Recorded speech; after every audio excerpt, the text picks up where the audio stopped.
Bass fishing is king in Texas. It's always a battle.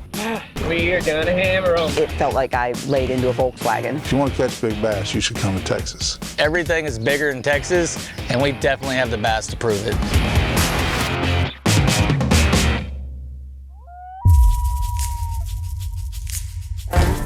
In the heart of America's southern frontier lies a land both mysterious and captivating, where weathered buildings and oil rigs dot the landscape. A place where untold tales echo through the wilderness. With a spirit of independence and relentlessness, Texas beckons those who seek adventure. It's here, amidst the hidden depths and secluded coves, that a unique breed of angler combines their intuition with strategy in pursuit of America's favorite game fish.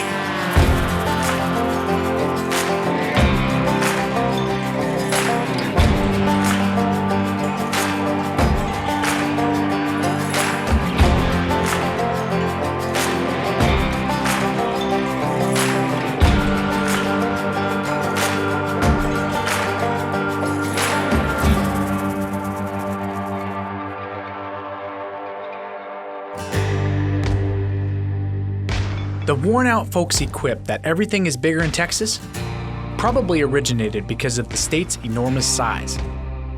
Texas is the second largest U.S. state by both land area and population. However, the saying rings entirely true when it comes to Texas largemouth and the passionate fishing community that chases them. On this adventure, we head to East Texas with the Old Town Pro staff to chase trophy largemouth, to uncover the story behind them and experience firsthand what makes the bass fishing community here so unique.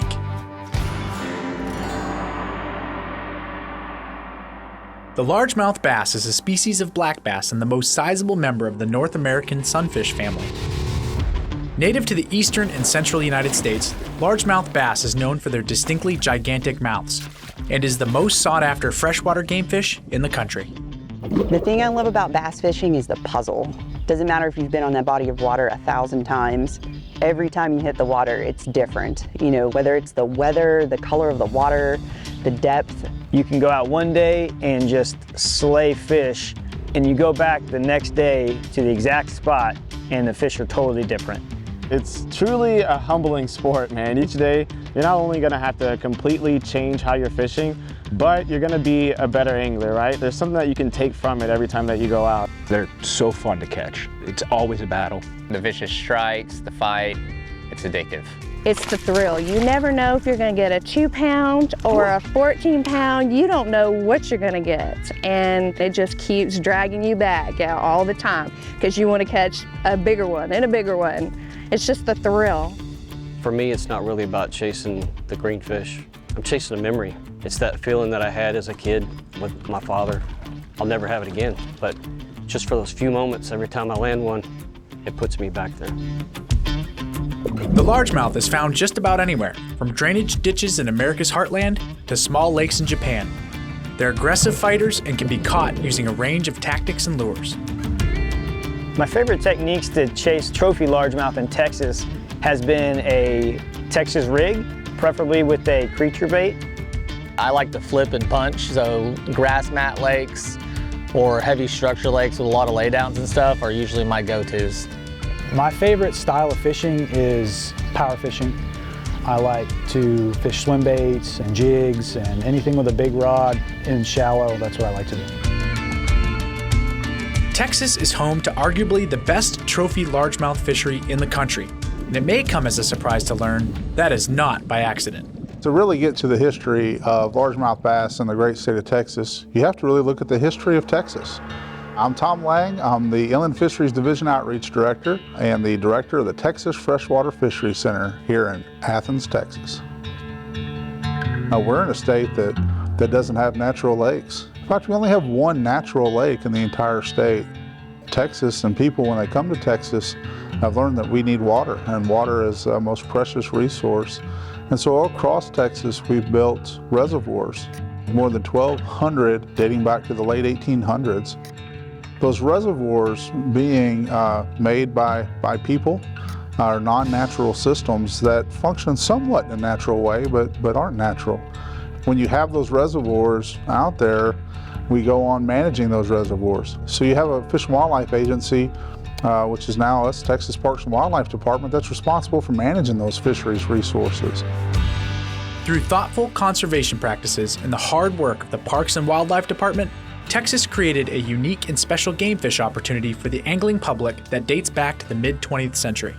One of the most highly sought after game fish in all of North America is the largemouth bass. And right here in Texas, they truly thrive. Bass is not just the #1 sought after fish in North America, it certainly is in Texas as well. And so we've sought for a long time to try and make the best bass fishing we possibly could in this state for our current anglers and future anglers as well. I'm Jake Norman. I'm with the Texas Parks and Wildlife Department. I'm a district supervisor. The state of Texas is truthfully known throughout most of the country, especially with bass enthusiasts, as a great trophy largemouth bass state. We've had decades and decades of great management activities now that have really promoted the sport and promoted the growth of large bass in our state. Although northern largemouth is native to some waters in the state, Texas Parks and Wildlife took bold, innovative steps to amplify recreational bass fishing throughout the mid-1900s. First, by introducing a new strain of largemouth. Second, by launching a wildly successful, engaging conservation program that promoted the catch, breeding, and release of trophy fish. In 1972, our former division director brought Florida largemouth bass to Texas. Like a lot of things that come to Texas, they're even better when they get here. And so Florida bass seem to be that way too. And they've really thrived. And so now you're starting to see better genetics, you're starting to see regulations, a rise in the catch and release ethic. And it wasn't long where these 2 state records that were broke in 1981, back to back, 1 month apart, neither of those 2 fish are even on the top 50 biggest bass lists in Texas anymore, right? So you've got your biologists doing research and saying, guys, here's doubling down on big bass genetics and doing genetics right.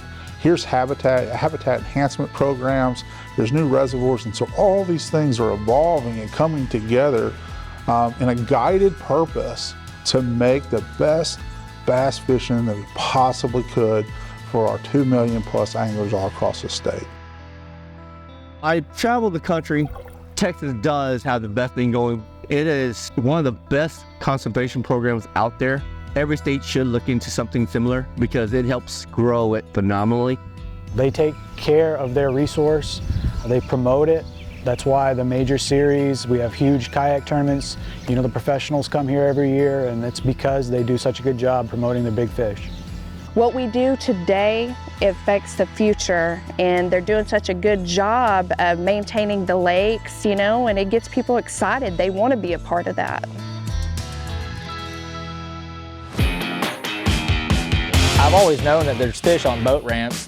These bass just showed up out of nowhere. These 13-pound bass are genetically superior. The offspring are going to have genetics from both parents to make really big monster bass. That's a big fish.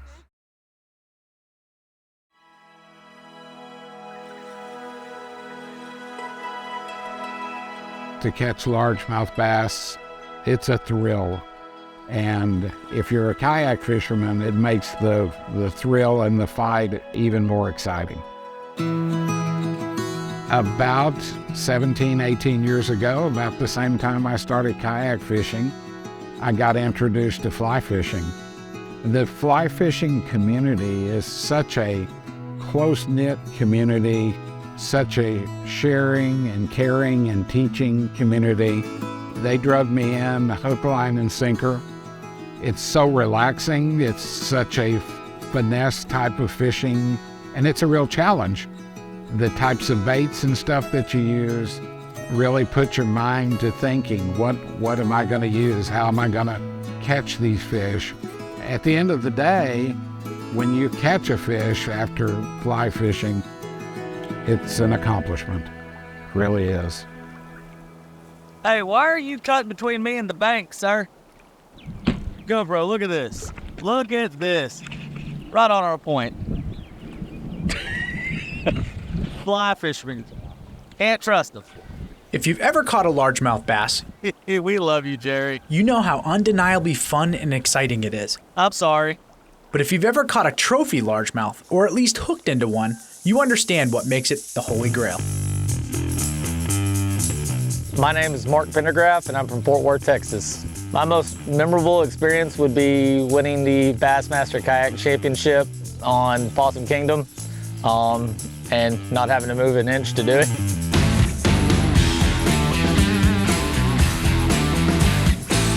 So the Bassmaster Kayak Championship that I won was on Possum Kingdom. It's not one of my top lakes. I typically don't do very good there. It took me a stroke of luck and a day to figure it out, but I found them on a boat ramp and proceeded to put up about 70 pounds of bass in 2 days. I've always known that there's fish on boat ramps, so you can usually pick up 1 or 2. I was just trying to fill a limit. This morning, I launched here. I moved 15 yards from the boat ramp, turned around and started casting. These bass just showed up out of nowhere, and I waylaid on them for 30 minutes, took out all my fish and replaced them with 97 inches. Oh my goodness! That's a big fish. The emotions winning a big tournament like that, it was a roller coaster for sure. It really didn't set in until I walked across the stage and had my name called as a champion. That was really the pinnacle of it. Congrats, bro. The Texas conservation efforts definitely helped play a part in that. I mean, we wouldn't have the fish and the size we do if it wasn't for Texas Parks and Wildlife's commitment to bringing it here. More than 30 years ago, Texas Parks and Wildlife launched the ShareLunker program, which promoted a catch and release ethic. At the time, the new and novel concept to anglers.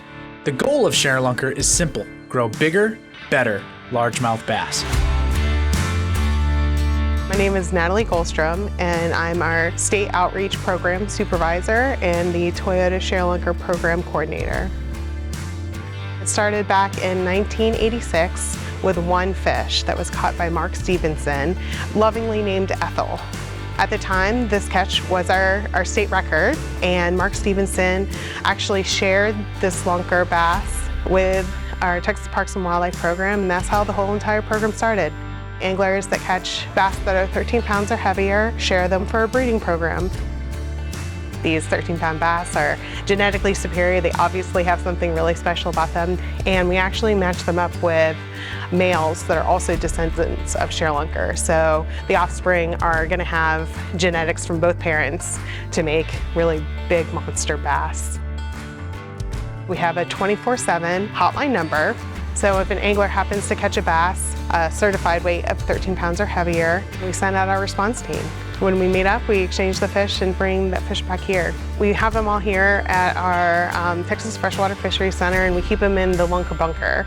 All of our reproduction here is natural. It's all kind of dictated by calendar year, water temperature. We'll have them spawn here, raise them up to fingerling size, and then we stock them out into the public waters where the ShareLunkers were caught from. They'll actually bring in the ShareLunker eggs into here, and we'll actually put them in our McDonald jars here, so it continually moves the oxygen and the air and the water around the eggs. Got it. So as soon as those eggs start to hatch out, we actually bring them over to the trays over here. We let the fry grow a little bit. They'll kind of begin free swimming. So once they're all up in the water column, we actually take all of the fry out here, and we end up putting them in our hatchery ponds for about a month until they're about fingerling size, which is about 1.5 inches, 2 inches long. Got it. As soon as we harvest those, suck those out into the public waters, they're going to set these up for round 2. Do you keep males separate from females? Yeah, in the pre-spawn period, yeah. Because if a bass can see another bass while it's spawning, it won't pick that spot for its nest. They appreciate privacy like the rest of us. Yeah. Freshwater Fisheries Center here was one of my best memories as a child. I got to fish in the stock pond that they have here. I got to catch a couple fish. And then walking around seeing the tanks and all the bass and catfish just led me to want to fish more. The work that the Fisheries Center does here with conservation, it allows us to go out and chase dreams, make memories, and pass that on to children for years to come. Incredibly, Texas began to see the massive fruits of its labor through the introduction of Florida bass, a shift in regulations, and the ShareLunker program that promotes catch and release. Anglers play a crucial role by providing critical information to state biologists, and the Parks and Wildlife Department makes it worth their while. I've submitted 1 fish on ShareLunker. It was a 24 3/4 inch largemouth bass out of Lake Amistad. When I submitted that fish, state gave me a swag box, got some tackle in there, some stickers, a hat. A 13-pounder is hard to come by, and to be one of the few people that have gotten to submit one of those, it's everyone's dream. Truthfully, I still haven't broke 10 pounds. Still, before I moved to Texas, it was a little over 6 pounds. Now I catch 7-pounders and you don't even get excited about it. Although the state is firing on all its conservation cylinders, biologists face persistent habitat and water level challenges. So a big priority in our department is habitat and habitat enhancement. Obviously, most of the waters we work on are man-made reservoirs, and those age over time. There's no way to stop that. They get older, we lose habitat. The timber that was standing in them breaks down. The sediment becomes more soft and loose. We don't have good firm bottom, so we lose quality habitat. And that can really impact our fisheries from the bottom up. So we do a lot of work putting out artificial brush piles to replace the timber that we've lost over time, and not only provide places to attract fish and improve angler catch rates, but at times when placed in the right quantity in the right locations, you can actually help improve reproduction as well and help sustain a good population.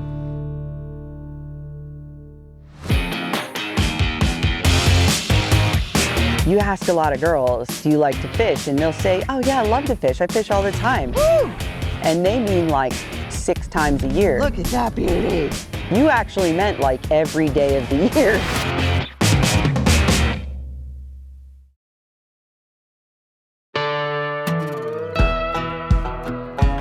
There's no denying that largemouth bass is a cultural catalyst.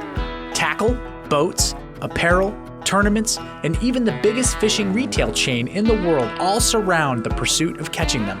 For more than a decade, the growth of kayak fishing created new opportunities and communities for anglers to experience fishing in a whole new way.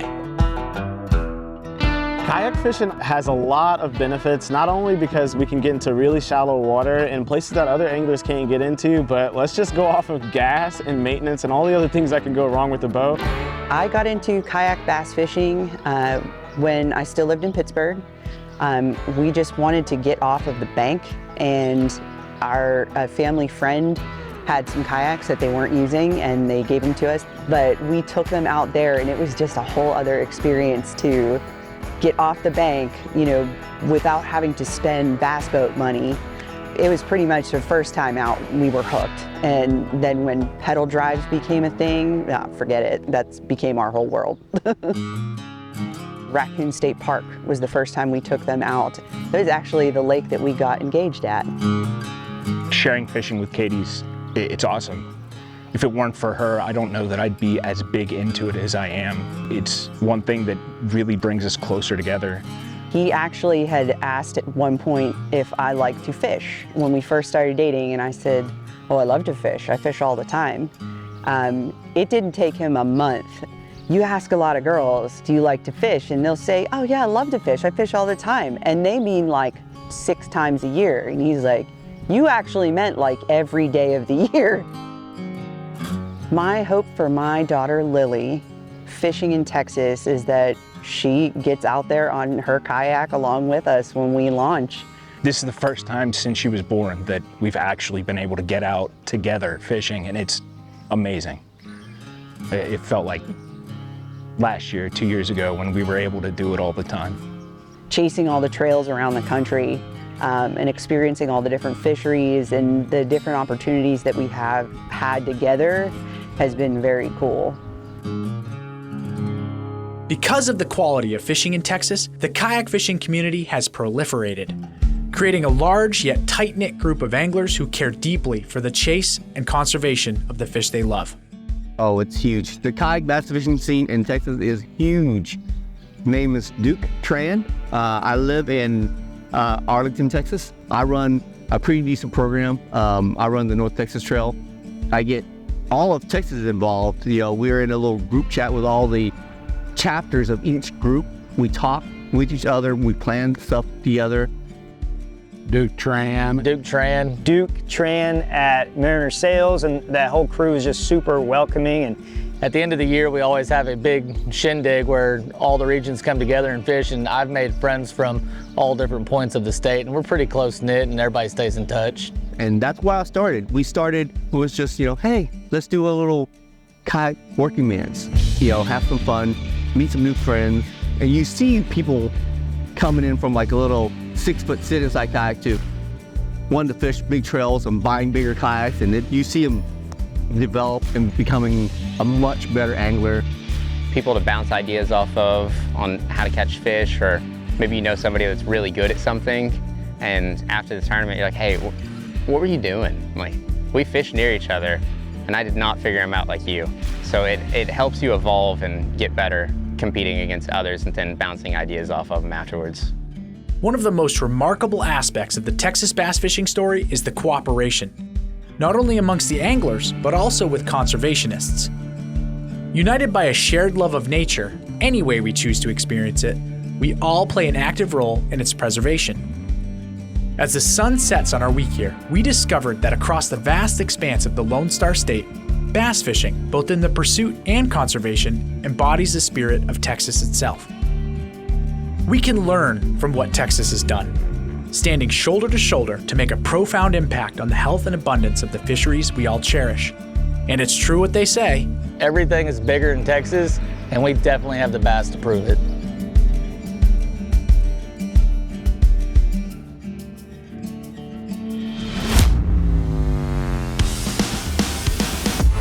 For a closer look behind the scenes of this series, plus in-depth tips and tricks from our pro staff, visit oldtownwatercraft.com.